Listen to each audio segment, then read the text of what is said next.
If you have a melancholic soul, you know this. Feeling isn't just a trait, it's practically a language. You pick up on emotional tones that others overlook.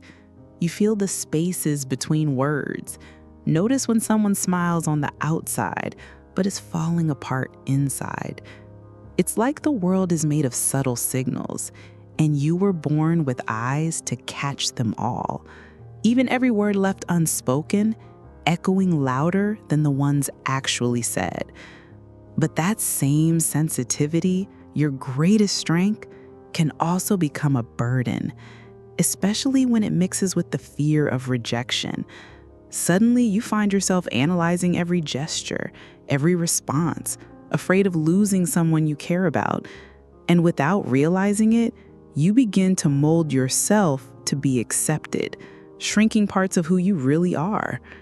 If you've ever been caught in that silent dance, loving while constantly walking on eggshells, maybe this video will help you understand feeling deeply isn't weakness, it's simply the melancholic way of existing. For someone with a melancholic temperament, love is rarely restful, it's alert. No matter how safe the relationship seems, your mind is scanning everything. Tone of voice, delayed replies, the way they say I'm fine. Because you've been hurt before, and your brain learned that pain rarely comes with a warning. So now it tries to anticipate. And in the quiet effort to stay safe, you begin to read between lines that were never written. A missing emoji, a colder reply, a talk later that echoes like, I don't want this anymore. It's not trauma, it's emotional survival. Living in that constant state of hyper-awareness is exhausting, but hard to shut off. You feel like if you relax, you'll lose something, someone, as if every move needs to be interpreted before it becomes goodbye. And the hardest part?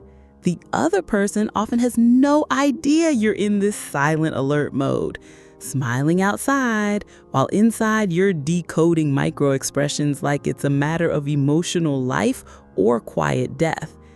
And when noticing isn't enough anymore, you start to change yourself, hiding pieces of who you are just to keep whatever connection you have left.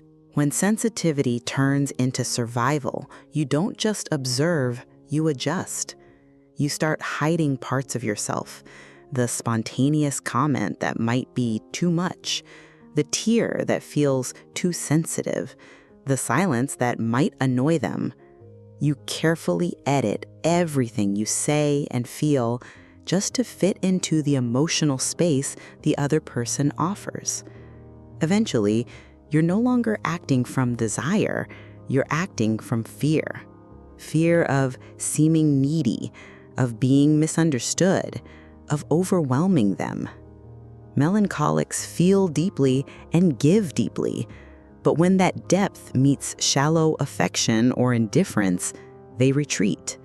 They begin tiptoeing around the other person like they're walking on glass, trying to be light, quiet, easy to love. And in doing so, they slowly drift away from themselves. You may even convince yourself everything's fine, but deep down you know you've started to disappear just to keep someone who barely sees you. That's the paradox. You hide yourself hoping to be loved when all you ever wanted was to be seen, fully. Melancholics tend to give with open hearts. You offer your time, presence, care, even when no one asks. Not out of desperation, but out of genuine affection. But that same heart, when unbalanced, starts getting used to crumbs. And the thing is, you notice. You feel the lack of reciprocity, the emotional absence, the "I'm just tired" excuses. Yet still, you stay, because a part of you believes that if you just try a little harder, it might finally be enough. It's a painful logic. You give everything you have to save a connection that's already slipping away. And when you try to talk about it, they say you're being dramatic. which makes you question your own reality, even when you feel it with brutal clarity. The truth is, no one can carry a relationship alone.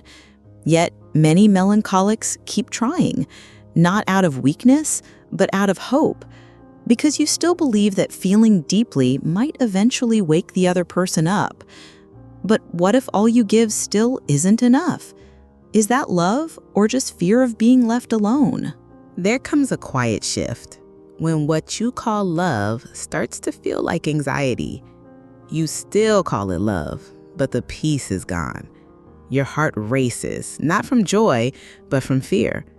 You love, but you're constantly trying to figure out if you're still loved in return. And that doubt eats away at you. Not because they said something cruel, but because everything feels vague. Affection becomes automatic. Their gaze changes. The touches grow rare. And every silence starts sounding like a hidden goodbye. That's when melancholics fall into self-doubt. Did I say too much? Was I too intense, too emotional? And before you know it, you're shrinking yourself even more just to hold on to what little remains. That's the trap. When you feel too much, even love turns into suspicion. You analyze every word, every delay, every shift in energy. Not out of paranoia, but because you've learned to recognize emotional distance, even while the other person is still technically there. But should real love always feel like doubt? Or have you just grown used to calling imbalance by the wrong name? Feeling deeply was never the problem. The real problem is forgetting to use that same sensitivity on yourself. You've mastered the art of reading others, holding space for what they don't say, but maybe you forgot how to hold that space for your own needs. Your ability to notice, care, and give is rare, but it shouldn't be a reason to stay in places that shrink you.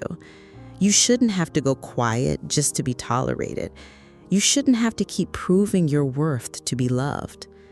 Being melancholic means living with your soul wide open, and that's beautiful. But even the most beautiful souls need shelter. Healthy love doesn't ask you to dim your light. It holds it, reflects it, expands it. If someone only loves the version of you that hides, that's not love. That's emotional bargaining, and you deserve more than that. Maybe the issue was never how deeply you feel, but how used you've become to giving everything for almost nothing in return. If you saw yourself in these words, take a breath. There's nothing wrong with feeling deeply, but maybe it's time to turn that care inward, starting with you. You don't have to shrink to fit into someone else's world. If this video resonated with you, give it a like, not for the algorithm, but to let me know you're out there, feeling, existing in your own quiet way. And if you want to keep exploring your inner world, there's another video right here that might help you understand yourself even more. 5 traits of the melancholic personality. It's worth watching, especially if you're just starting to make sense of the way you feel.